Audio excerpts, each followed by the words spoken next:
അഫ്ഗാനിസ്ഥാനെതിരെയുള്ള മൂന്നാം T20 ഇപ്പോൾ India കളി ജയിച്ചിരിക്കുകയാണ്. ഇതോടുകൂടി ഇന്ത്യ പരമ്പര തൂത്തുവാരി. 3 T20 ഇന്ത്യ ജയിച്ചു.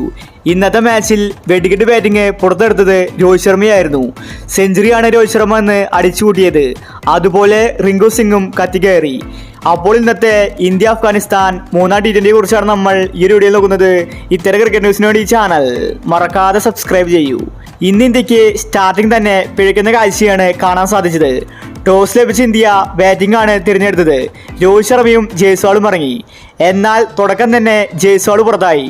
4 റൺസ് മാത്രമാണ് ജയ്സ്വാൾ ഇന്ന് എടുത്തിട്ടുണ്ടായിരുന്നത്. പിന്നീട് വന്നത് കോഹ്ലിയായിരുന്നു. കോഹ്ലി വന്നതും പോയതും വേഗത്തിലായിരുന്നു. ഗോൾഡൻ ടെഗ് ആയിരുന്നു കോഹ്ലി ഇന്ന്. പിന്നീട് കളത്തിലെത്തിയത് ശിവൻ ദുബെയായിരുന്നു. കഴിഞ്ഞ മാച്ചിൽ താരം മികച്ച ബാറ്റിംഗ് പുറത്തെടുത്തിട്ടുണ്ടായിരുന്നു. എന്നാൽ ഇന്ന് 1 റൺസിൽ ശിവ ദുബെയും ഔട്ടായി. അതുകൊണ്ട് തന്നെ സഞ്ജുവിന് പെട്ടെന്ന് അവസരം കിട്ടി. എന്നാൽ സഞ്ജു വന്നതും പോയതും വേഗത്തിലായിരുന്നു. സഞ്ജുവും ഇന്ന് ഡക്കിൽ പുറത്തായി. തുടക്കത്തിലെ 4 താരങ്ങളും പെട്ടെന്ന് ഔട്ടായപ്പോൾ രോഹിത് ശർമ്മ ശരിക്കും ഒന്ന് പതറി. 22 റൺസിൽ ഇന്ത്യയുടെ 4 വിക്കറ്റ് പോയിട്ടുണ്ടായിരുന്നു. ഇന്ത്യ ശരിക്കും കൂട്ടത്തകർച്ചയിലായി.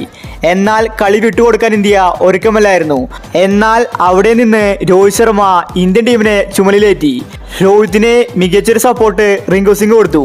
ഈ 2 താരങ്ങളും കൂടി 20 ഓവർ കംപ്ലീറ്റ് ചെയ്തു. ഈ സമയത്ത് ഇന്ത്യയുടെ സ്കോർ 4 വിക്കറ്റ് നഷ്ടത്തിൽ 212 റൺസാണ്.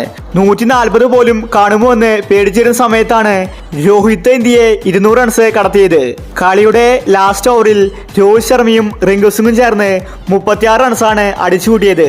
ലാസ്റ്റത്തെ 3 ബോളിലും റിങ്കു സിംഗ് 6 അടിച്ചു. അഫ്ഗാനിസ്ഥാൻ ശരിക്കും നാണം കെട്ടു.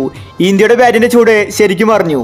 റിങ്കു സിംഗും രോഹിത് ശർമ്മയുമാണ് ഇന്ന് ഇന്ത്യൻ ടീമിനെ രക്ഷിച്ചത്. 212 റൺസ് എന്ന കൂറ്റൻ ടാർഗറ്റ് ഇന്ത്യ നേടി. അങ്ങനെ ഇപ്പോൾ ഇന്ത്യ മൂന്നാം T20 ജയിച്ചിരിക്കുകയാണ്. ഇതോടുകൂടി ഇന്ത്യ പരമ്പര തൂത്തുവാരി. ഇന്നത്തെ മത്സരത്തിലെ രോഹിത് ശർമ്മയുടെ ബാറ്റിംഗ് എടുത്തു പറയേണ്ടത് തന്നെയാണ്. 121 റൺസാണ് രോഹിത് അടിച്ചുകൂട്ടിയത്. റിങ്കു സിംഗ് 69 റൺസും എടുത്തു. അപ്പോൾ ഇന്നത്തെ കളിയെ പറ്റി നിങ്ങളുടെ അഭിപ്രായങ്ങൾ താഴെ കമന്റ് ചെയ്യൂ. ഇത്തരം ക്രിക്കറ്റ് ന്യൂസിന് വേണ്ടി ചാനൽ മറക്കാതെ സബ്സ്ക്രൈബ് ചെയ്യൂ.